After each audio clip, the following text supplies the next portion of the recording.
So yeah, we'll talk a little bit about the Yocto SWAT team, what do we do, and what did change in the last few months. So first, quick introduction. Who am I?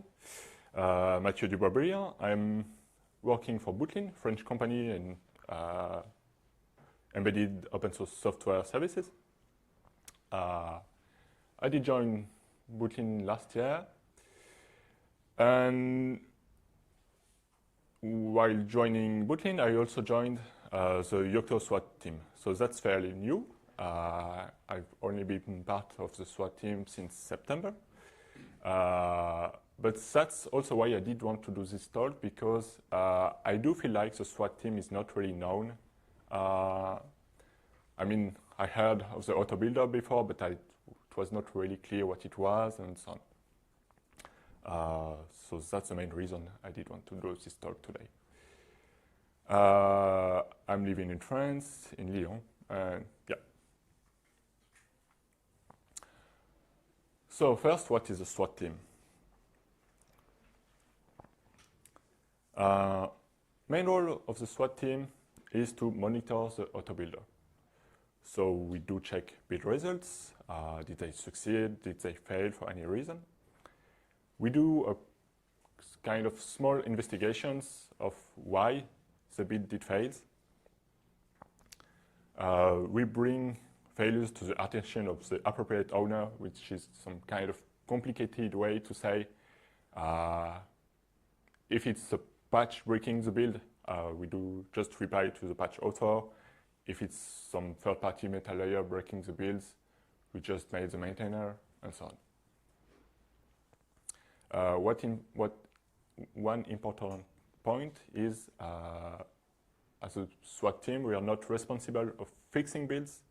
All we have to do is to ensure the builds are always working, and if it's not working, just notify the correct person. As some additional roles, we also do maintain the autobuilders. And when I say maintain the autobuilders, we don't maintain the infrastructure. This is done by the Yocto help desk, so basically Michael Halstead. But we do maintain the configuration. We have like some buildbot plugins and so on, so we do maintain all the software means.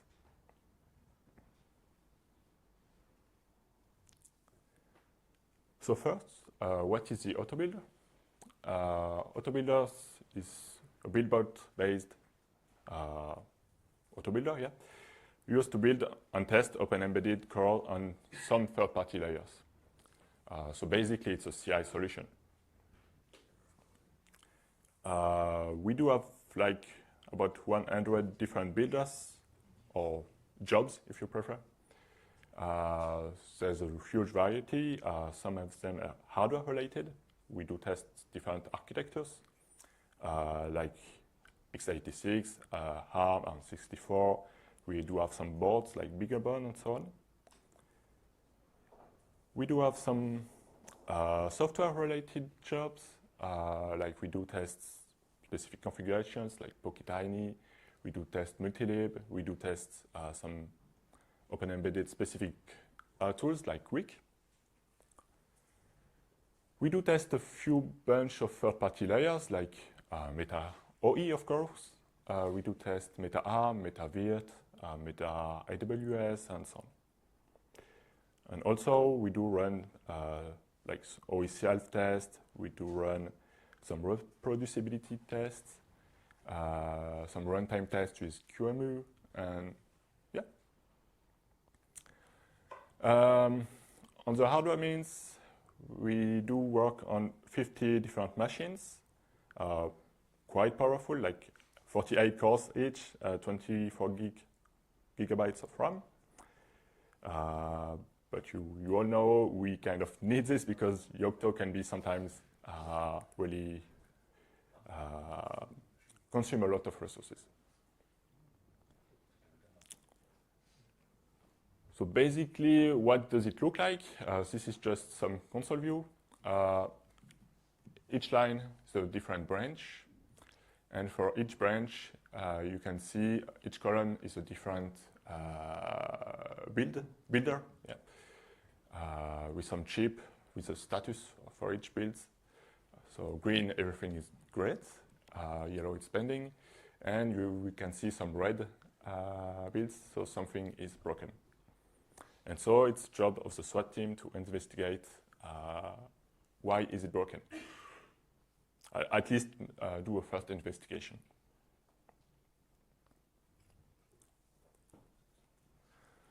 So what do we build on the autobuilders? Of course, we do build the official branches, so stable branches and master branch. So today it's master, it's tired, it's scarce gap and custom. But we do also build all patches coming to the mailing list. So when I talk about mailing list here, it's OE core and bitbake. We do check all patches. We cannot launch one build for each patch series. We would love to do it because it's easier to pinpoint where are the failures. Problem is, even if we have some quite powerful test infrastructure, building every patch series will be quite long. Like a single build, building all our tests for one single branch takes something between 4 hours to 8 hours, sometimes even more. So if we did want to do this for each patch series, we would need even more test hardware. So what do we do instead? Yeah. Do you do this with a clean estate every time? No, mostly not.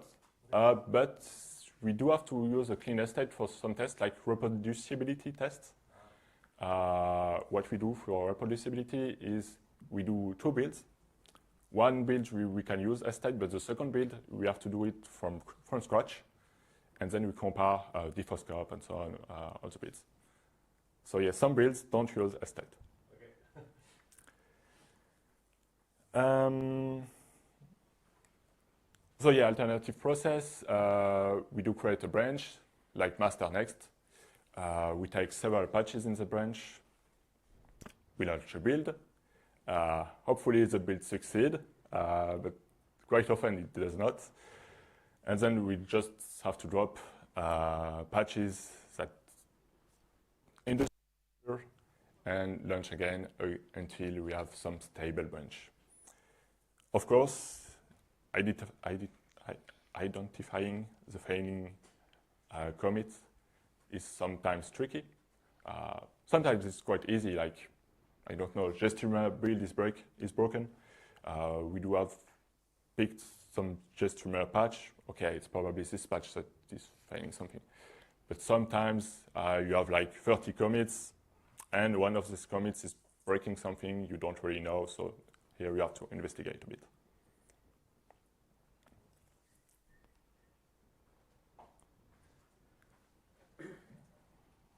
So, what do we do exactly on failures? Well, there's some typical cases.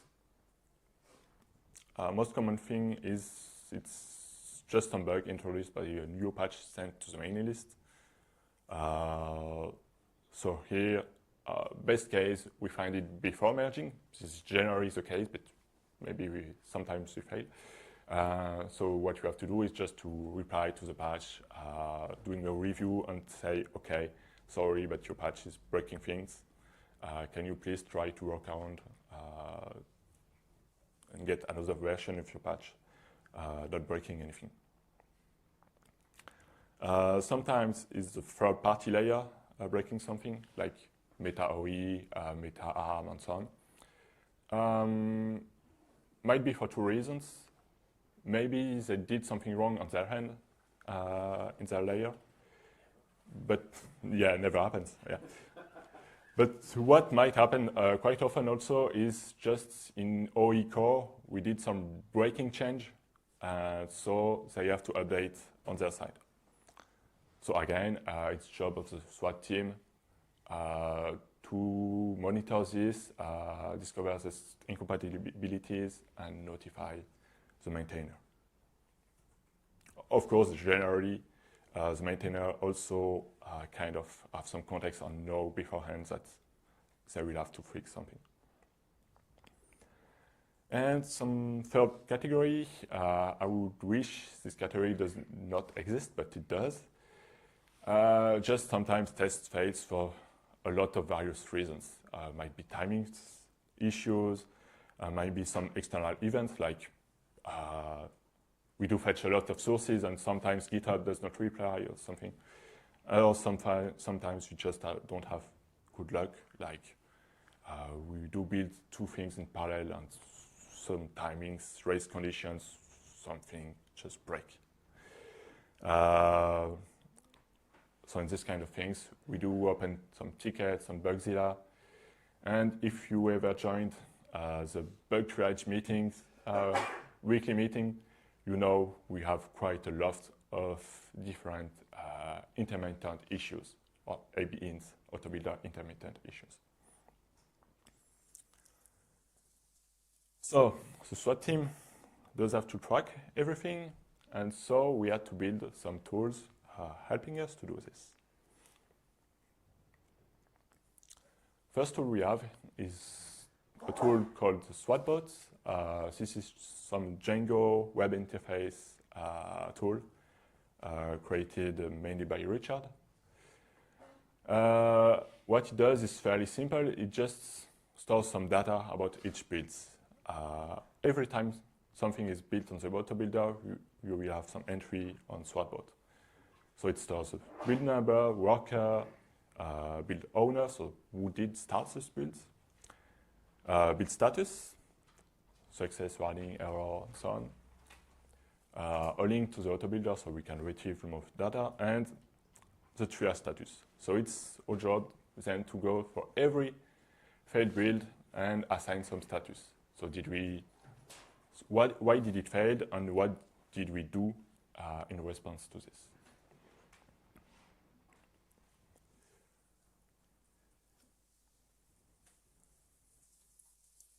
So SWATbot is existing for a few years now. It's quite useful, honestly, but still it has some limitations. It has no possibility for filtering or sorting. It's just a long page of failures. So if you're looking for some specific failures, you just have to find using Firefox search box, and it's not so easy. Also, logs are shown through the buildbot's web interface. So again, that shows some HTML page with a lot of JavaScript and so on. It can be quite a pain to analyze some logs through this. We don't really have any information about the Git branches and their commits. So of course we do know which Git branch was built, but we don't specifically know easily what commits were in this branch. So we know we are the failures, but we can't really pinpoint which Git commits did break the build. And also reviewing a lot of failures is quite laborious. For the context, when I did join the SWAT team 4 months ago, we had a huge backlog of SWAT failures to triage, like 4 months to 6 months, because nobody really did want to do it. So I had thousands of failures to review, and just doing this on some web interface was almost impossible. So we really had to improve it or to create something more. So what I did come with is what we call now SWAT tool. And yeah, in the SWAT team, we have quite a lot of imagination for names, sorry. This is just some simple tools that allows to list triage failures and triage failures directly from the command line. So no more web interface, we can just open some shell and do some commands once it works. And it will interact with SWATbot, so the tool I just presented before. and also Bugzilla using some REST API and so on.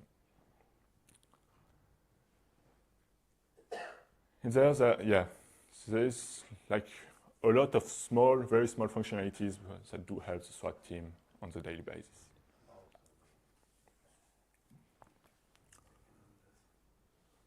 So just to present you what it does look like, we can use SWAT tool, show pending failures, add some simple triage, like I want my builds from since a given date, and it will show me all the build failures we have, all the status, which workers it was built on, and I can still open SWATbot page to interact with SWATbot if I want. I can also do some batch triage, for examples, like if I have some search pattern that I know that will trigger the failures that did all fail for the same reason, with one command I can triage them all and not have to open SWATbot in web interface and enter one by one a triage status for each failure.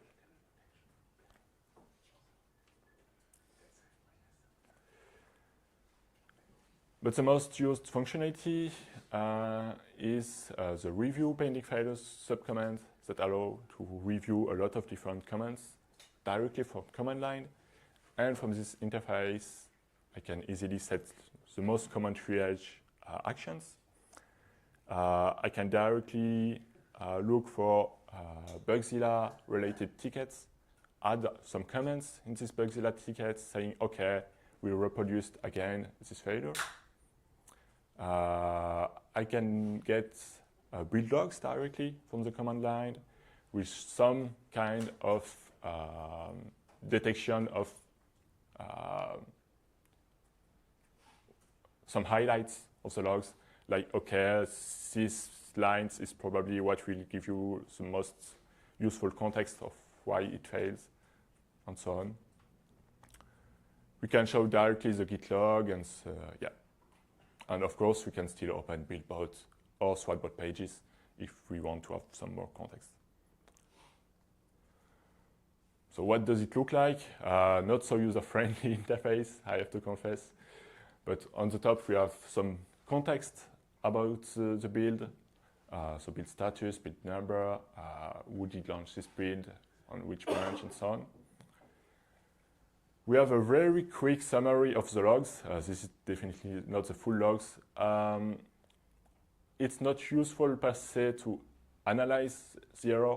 What it is useful for is if we do have a lot of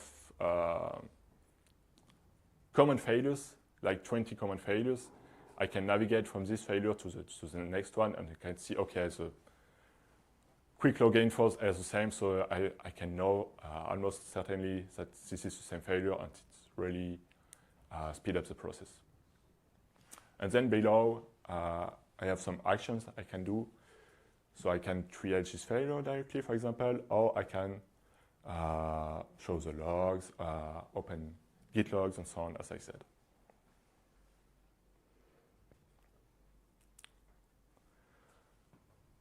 So that's the SWAT tool status of today. Of course, it's not done, and it will probably never be done. There's still a lot of improvement ideas, but of course, it's always a balance of how much time we do work on SWAT tool and how much time do we gain in return of this change. Because, well, our end goal is not to develop SWAT tool, but just to handle autobuilders. Still, there's some ideas we would like to implement in the coming year. Basically, some more intelligent way to group similar failures and to detect that, okay, all these failures as failures for the same reason, so we can triage them together. Also, yeah, suggest triage based on previous triage we did in the past. Prepare notification mails. Okay, we detect a failure, we have to send some mails to the to the maintainer. Of course, we cannot write the full mate, that's not the goal, but we can prepare, okay, directly who do I need to send it to, and directly some log context lines and so on. Okay, so that's it for the SWAT tool status today. I hope I had demystified a bit the SWAT team and what we do. And yeah, feel free to ask any question.